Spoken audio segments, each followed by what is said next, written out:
ఇవాల్టి నుంచి రాగల 6 రోజులు రాష్ట్రంలో భారీ వర్షాలు కురుస్తాయని వాతావరణ శాఖ వెల్లడించింది. పలు జిల్లాల్లో భారీ వర్షాలు కురిసే అవకాశం ఉంది.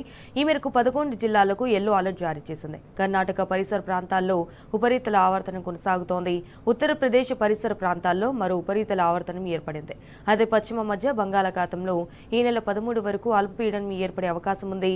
దీని ప్రభావంతో రాష్ట్రంలో భారీ నుంచి అతి భారీ వర్షాలు పడతాయని వాతావరణ శాఖ అధికారులు తెలిపారు.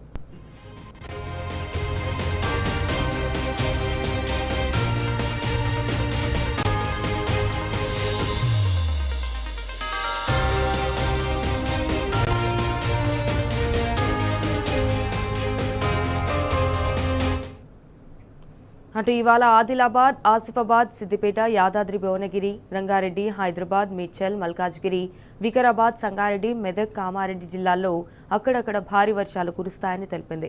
రేపు ఆదిలాబాద్, ఆసిఫాబాద్, మంచిర్యాల, నిర్మల్, జయశంకర్, భూపాలపల్లి, ములుగు, కొత్తగూడెం, ఖమ్మం జిల్లాల్లో భారీ వర్షాలు పడతాయని పేర్కొంది. ఇక బుధవారం ఆదిలాబాద్, ఆసిఫాబాద్, మంచిర్యాల, జగిత్యాల, కరీంనగర్, పెద్దపల్లి, భూపాలపల్లి, ములుగు జిల్లాల్లో భారీ నుంచి అతి భారీ వర్షాలు పడే సూచనలున్నాయని తెలిపింది.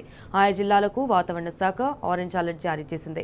ఇక నిర్మల్, నిజామాబాద్, రాజన్న సిరిసిల్ల, కొత్తగూడెం, ఖమ్మం, సూర్యాపేట, నల్లగొండ, మహబూబ్ నగర్, వరంగల్, హన్మకొండ, జనగాం, సిద్దిపేట, యాదాద్రి భువనగిరి, రంగారెడ్డి, హైదరాబాద్, మేడ్చల్, వికారాబాద్, సంగారెడ్డి, మెదక్ జిల్లాల్లో భారీ వర్షాలు కురిసే అవకాశాలున్నాయని వాతావరణ శాఖ తెలిపింది. ఈ మేరకు ఆయా జిల్లాలకు వాతావరణ శాఖ యెల్లో అలర్ట్ జారీ చేసింది.